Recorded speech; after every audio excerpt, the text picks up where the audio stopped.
This is TheAndresSegovia Show. Greetings, everyone. Welcome to TheAndresSegovia Show. I'm your host, TheAndresSegovia. Thank you so much for joining me on this episode of the program where I'm finally back in the proper studio to record this episode. On today's program, I have a special guest from the Epoch Times. His name is Brendon Fallon. If that name sounds familiar, it's because we actually done an Instagram live that I repurposed and published across the video platforms and podcast platforms where we talked the topic of Taiwan and the CCP and the threats thereof the CCP is making against Taiwan. But that's not the topic for today. It's health.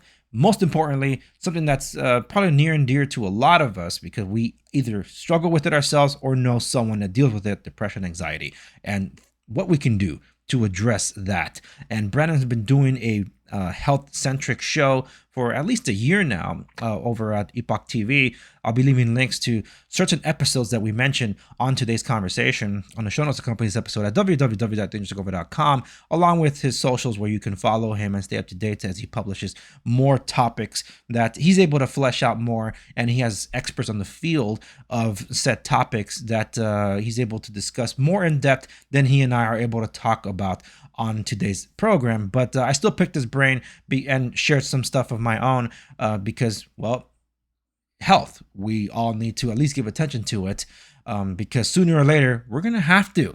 There's an expression in Spanish. It's called, es mejor prevenir que lamentar. It's better to prevent than to lament. So when it comes to our health, if we can prevent certain things, it's better than to lament it later. So here's my conversation with Brendon as we discuss mental health. Brendon Fallon, thank you so much for joining me on the TheAndresSegovia Show. It's good to have you on. Thanks for having me, Andres. Hey, I knew you better from doing current events, foreign policy, and covering those kind of topics along politics. And you shifted your show to health. Can you explain the shift in focus? Well, I think largely it's because there's post-COVID pandemic, there's a much larger demand. People aren't as trusting of what's been offered in terms of health services as they were in the past. I think a lot of people have been slammed by COVID or COVID-related factors, and they're in need of something. They're in need of health improvement. They're looking for ways to deal with different health problems from the fallout of COVID and related issues. And people are looking for answers. And in a lot of cases, they're looking outside the box they might have looked in before. And that's something I'm trying to give a full picture of health that incorporates multiple aspects and to cater to that need. Yeah, and that I kind of approached some topics of conversation the same way, where I felt that people needed to know. They were hungry to know about physical wellness, physical fitness, ultimately mental. And that's where I haven't touched on anything with respects to really mental since very early on in my rebooted podcast. So, and you've actually had a couple of episodes, which for the listening and viewing audience, I'm going to be leaving links to the Epoch TV posts that Brendon did with respects to depression and anxiety, where you delve a lot deeper than we'll be able to get to on today's episode. But we do have a mental health crisis in the USA, and I'm not going to talk about those that actually suffer from prescription drugs or anything of the sort, but something a little more, I guess, easier to understand and address, and that is you actually covered screen addiction as being one of them, and that's just a precursor to others getting more involved in some dopamine fixes, such as getting involved in social media, but stuff that you've seen. Screen addiction affecting sleep, right? That's stuff that you covered too. Yeah, I mean, I kind of categorize it into general things that overstimulate us. And one aspect of getting on social media using these devices is the exposure to a certain type of light that stimulates the brain. And if you relate that to our ancestral heritage, you know, we didn't have exposure to certain types of light at nighttime. And from my understanding, what I've garnered from speaking to different doctors and sleep specialists, when you have that exposure to sunlight, bright light in the morning, it basically tells your brain to stop producing melatonin, which is the sleep hormone, and it facilitates that hormone kicking in when it's supposed to, when you're ready to go to bed. So if you're getting ready, you're supposed to be going to bed, and you're again, stimulating your brain with bright light from your device, then it's going to be counter to getting a good night's sleep.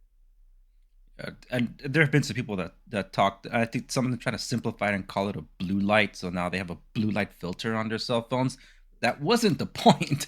The point is the stimulation that we get from the screen. Because I do know some folks that just apply the blue filter because Android launched it, and there's that True Tone setting on iPhones where the color of the screen just fades away because they eliminate the blue light, as if But that is what fixes the problem. It's the engagement and it's the constant feeding of stimulation into the eyes too that just keeps a hyperactive brain. And how are you supposed to go to sleep if you're still in that state? But there and to that, as you've been learning, well, at least reporting on a lot with respects to what sunlight does to us. We were told during the lockdowns, don't go outside, and a lot of people that live in urban places, they don't have windows like some people that have private property that have a yard they can access, or this and that can probably get it from. And that was a lot more harmful to those folks, and I think a lot of them also lost their sleeping rhythms because of that. I mean, you probably noticed it yourself. I mean, if you're stuck in the house all day and you don't even get. Sometimes we find ourselves working on the weekend, and that even that casual walk, stroll outside falls to the wayside, and you don't go to bed in the same state at night. As a result, I think, I mean, even just a small dose of sunlight every day, it helps you to sleep, and it puts your body, helps maintain the rhythm that your body is supposed to be in. That leads to a domino effect where you have a lack of sleep that affects your mood the next day, that affects your productivity, that affects your interactions with your coworkers and eventually your Yeah, loved ones, and in my case elevates stress, and for some people even anxiety, just and it's just because of a lack of sleep. Historically, I've had my issues with sleep. That was more due to the fact that besides battling personal demons, but it was more along the lines of my back pain that I dealt with. I just could not get comfortable. yeah, So people that see me as up close, like, oh, so you have black eyes, like, well, yeah, because I would sleep 3 4 hours, and I say, why I sleep if I didn't rest? And I ever since I got into health and fitness to be able to shed a lot of my weight and alleviate my back pain, which thank God I don't have anymore. To that respect, it's I've slept better, but my relationship with sleep is still my number one struggle. As you can work out all you want, but unless you sleep where you don't get your recovery, some of my personal trainers have told me, it's like, hey, if you have a choice between working out or sleeping, choose sleep. And it's I just learning that, hey, I'm not eating all that much, but because I'm not sleeping enough, my body's storing fat. So instead of getting into a fat burn state, I'm getting right. into a fat preservation. So that's where the body fat numbers go up, despite the fact of working out, like hitting the iron for an hour or whatever. It's like 5 times a week, and it's as if I didn't work out. So it's the power of sleep is amazing, and it is constantly under attack because of our very things with our screens. But some people have a hard time putting down their screens. That's the problem. If it's not the phone, it's a TV. If it's not the TV, it's a tablet or something in between. Or even our cars have screens. And it, I don't know. You did cover a little bit of some social media stuff, not specifically TikTok, but that was me kind of bringing it up. Uh, But do I recall? Did you cover some social media stuff not too long ago? I think in looking at screen addiction, I did some coverage of I not pretty quite general coverage of people of social media addiction. Um, yeah, I mean these apps, like Instagram, Facebook, TikTok, they're very carefully designed to keep you on them, and it's the scientists have found the dopamine that the flashing lights, the combination of sounds and everything, it's a reward, and it triggers a dopamine release in your brain. And they compare that to the effect that people get from using cocaine, which is pretty disturbing. Yeah. And yeah, I mean, it's they're designed to keep you on them, and as a result, People suffer sleeping problems, which, as you said yourself, it leads into other things. It can lead into anxiety, it can lead into depression.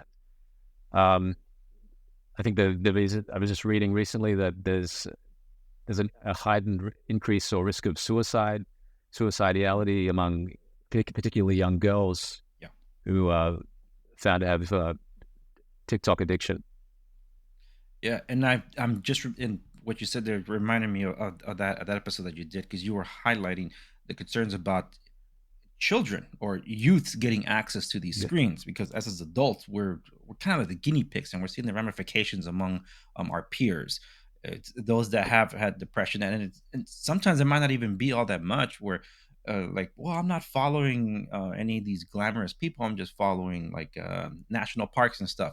But if you're always stuck in a concrete jungle, you're not there, and you see people posting that they're enjoying their time there, you start envying their life. It's like, Sure. how do you enjoy that? How do you get that? There was a meme that I saw that was actually pretty hilarious. In that, there's the picture what you see on Instagram, and then what's behind it, the whole line of people, everybody trying to take that picture, because it's created this like this envious styles. Like, I need to get my social media Sure. bump, my exposure and stuff like that. And for in some cases, that's a side story, but it's affected those natural states of places where it's destroyed some environments because of people just showing up just to try to get that Instagram picture. Sure. And it is sad, but it is the power of the influence of social media. And as you mentioned, it was Forbes. At least I found it on Forbes. The title of the article was "Digital Crack Cocaine: The Science Behind TikTok Success." So they're specifically talking about TikTok. There's been a lot more attack on TikTok. Generally, it's all social media, but they were trying to attack it because there's TikTok brain. Like, how do we go from long form videos to 1 minute videos to 30-second videos to 15-second videos? It's amazing how they conditioned us to that. Yeah. It's yeah, I think it's a very concerning situation, and particularly TikTok on multiple levels. It's not just the fact that it has this addictive effect. There's also questions about what TikTok does, with the data it collects and everything, and what the Chinese Communist Party is doing with that data. But it's a whole other story. That was my previous show. Yeah. But I think, like, I remember seeing a comment from one of my viewers on one episode. I was the screen addiction episode. A viewer commented, which I thought was quite funny. The fact that at the end of the episode, I'm saying, follow me on Instagram, follow me on Twitter, Right. and there's a certain irony here, right? I mean, we're doing this show. It's going to be broadcast on Instagram. It's going to be on YouTube. We get something out of it. I mean, Right. and there is something. It's a double-edged sword. Mm. I get a lot of satisfaction, and I think there's certain health benefits in being able to get something out there, to get your message out, and hopefully it's having a beneficial effect for people. And especially with art, to be able to create something in a unique way that offers a different perspective on the world, then put it out there. You can put it out and get it seen in a way that was never possible before, and it's through this technology. And that can have a very powerful effect on mental health. It can be very reinforcing of self-esteem and self-concept. So I think as much as we want to draw attention to the dangers, especially for children, I think we also have to acknowledge the light side, or the beneficial side of this technology at the same time. Yeah, and it's through education. And quite honestly, there's a phrase that's used often, especially in health and fitness: everything in moderation. And Because yeah, you can overwork yourself exercising, and it just becomes an addiction. Just you probably heard the term gym rats, because people just like, oh, they just love having that gym life. It's like, yeah, but you don't have a life outside the gym, and they're not improving anything. They're just addicted to working out. So even something that seems healthy can be bad. You can eat too clean and hurt yourself. So there is moderation, and I think an education on this is important. And that episode that you highlighted, when you dropped that episode, I remember that my wife and I were having this very conversation, because our daughter turned 10 this year. I'm like, well, when is she gonna have her own phone? Because we know that's the window to everything. Well, we settled that debate, but then there was the whole other things that, yeah, but she wants to connect with friends and family. Like, well, how do you go about doing that unless it's an iPhone and you have like someone on FaceTime or whatever? But they want the social aspect of things. Yep. Even in games with you have this open world concept, a multiplayer world where you're interacting with other people. You don't know who they are. So what instead of telling her that these things don't exist, is just to sit down and start educating her about these things and the dangers of them. Like just she won't understand the dangers just yet. So what I do, because these tools are allowed for parents, is screen time limitations. So at a certain time, she's like, "Oh, my phone turned off." That's because daddy's not letting you use it beyond this.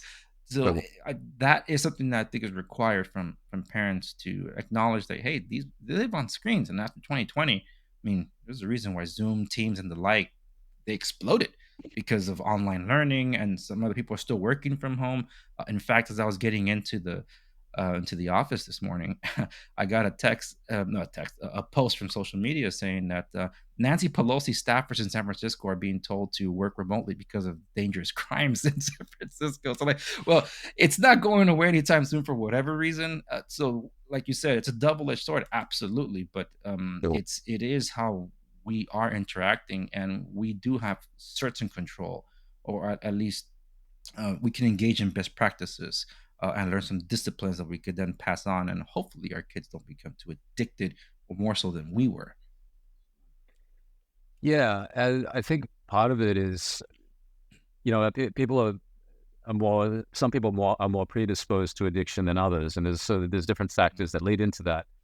And I think an important factor, just I've noticed, in my own life, is it's the presence of alternatives. It's the presence of healthier alternatives. If you're aware, if you're familiar with the what it means to the benefits of being out in the sun, of if a child is accustomed to going out and playing with other children, and they're getting the social interaction of that, and the the fresh air and everything, then I think they're going to be less inclined to go and lock themselves in a room and Mm, get lost in a screen for hours on end, because they've already experienced the reward, the biochemical payoff from doing the healthy things. So I think they're gonna be less susceptible to becoming addicted, not just to screens, but an array of things. yeah, and I agree, because that's exactly the practice that my wife and I've been trying to have for our children. They love books, and I love that they love books, physical books, not digital books. So that defeats the purpose. We do balance media time with outdoors time, and they always prefer to be outdoors if given the option, unless there's like something fun that they're going to want to watch. But the point is that we try to learn to balance things out with them. But in terms of adults, this is where you've hit on some of these things on your program, and you were highlighting mindfulness on such an episode. And I think that's a good way for us to also close out, because you're limited on time too, in speaking to adults with respects to mindfulness, because that's one of the ways that we can combat certain anxieties, depressions, and things like that. Well, what have you learned about mindfulness and techniques and tricks, if you can share with any of that with us? When I think of mindfulness, I always remember a book I brought from my dad, going back probably 15 years now. And it was kind of a situation where his birthday was coming up, and I really had no idea what to get him. I saw this book, and um, I was doing a little bit of meditation myself at the time, and I had, well, Dad might actually look at this, and because had these all these photos, it was a very photographic book, Mm, and it was just like a page describing a different mindfulness focus. And I probably ended up reading it more than my dad was sitting there, and I don't think he really looked at it. And I think it describes, if you're eating, pay attention to the flavor of the food, pay attention to the smells of the food, your digestive processes. If you're um, one of the things that's stuck in my mind, it talks about using the restroom, and how this is a perfect opportunity to practice mindfulness and observe what's going on in your body as you relieve yourself. And I think that it just kind of it represents the fact that mindfulness is a state you can switch to at any time. mm, And I'm using it regularly, because even if you can't totally shut out whatever it is that's bothering you, or whatever pressure you have, you're still diluting it to some extent. If you can tune into a sound, even if it's like the air conditioner or a fan, And, I've used it to help me get to sleep in the past. Um, I'd encourage viewers to watch the episode I did. It was with a doctor called Diane Reibel, and she's with the Marcus Institute of Integrative Health. And she speaks about the kind of evidence that's coming through with mindfulness, because they're now researching this in a more rigorous way. And a study came out not so long ago actually comparing the benefits of mindfulness to the leading antidepressant that's used for anxiety, Lexapro. No, not Lexapro. That's something else. I can't remember the name of this particular antidepressant, but the results they found were comparable to someone using antidepressants, and without the kind of side effects that the sample that was using the antidepressants were getting. Yeah, and as you highlighted, the whole point is to hopefully not depend on certain pharmaceuticals to treat these things, because for some people, first it's the money, the others probably the side effects that were brought up, but mostly it's to show people that these are accessible. It's just you got to put a little bit of the effort in. It's not just like, well, I want to lose weight, give me the magic diet pill. No, that's not how it works. And the same thing here. And I'm glad you highlighted that, because that's another link that I'll be leaving in the show notes to accompany this episode at www.TheAndresSegovia.com for the listening and viewing audience. You guys know the MO. But we're up on time here with you, Brendon, and I thank you so much for highlighting certain of these things. We didn't get to flesh any of these out, but you got the opportunity to flesh these out on your program on certain topics. So there was mindfulness, anxiety, and depression. Those actually were 3 different episodes. So for those of you that are interested, are listening and watching, I'll be leaving those links over. And Brendon, where can people follow your show and follow you for their own dopamine fix on social media?